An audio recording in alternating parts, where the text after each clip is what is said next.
po at may mga violation na po ng human rights ayon sa mga kritiko ninyo? Camera. Specify. Yung daw pong pagde-deploy ng sobrang daming pulis at saka yung blockade, yung mga nadidisrupt na daw po yung normals. Meron bang human rights violation kung maraming pulis? Yun po ang sabi nila. I don't think so. There's no, anyway, the reason we did this was that so that we could maintain the peace. The only way to maintain the peace is to make sure that the area is safe and is secure. And considering this is a 30-hectare compound, kailangan mo talaga ng maraming tao. Hindi mo pwedeng gawin ito na isang dosenang pulis.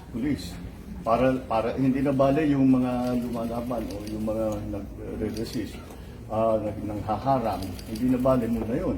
Para lang yung pag-inspeksyon ng 30 hectares, kailangan mo na kagad ng maraming tao. So, Do you think he'd I better do not. He surrendered I do not lang. see. I think what they are talking about is political na yan.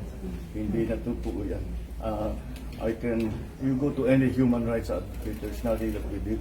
Lahat ng pumasok na pulis, hindi armado. Walang baril, kahit isa. Hindi kami gumamit ng tear gas.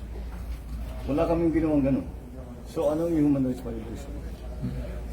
Marami lang. Kung kukonti yun, mas marami pang nasaktan. Mas maraming nasaktan na supporter ng Kingdom of Jesus Christ. Maraming nasaktan na pulis. Dahil maglalaban. So, kung marami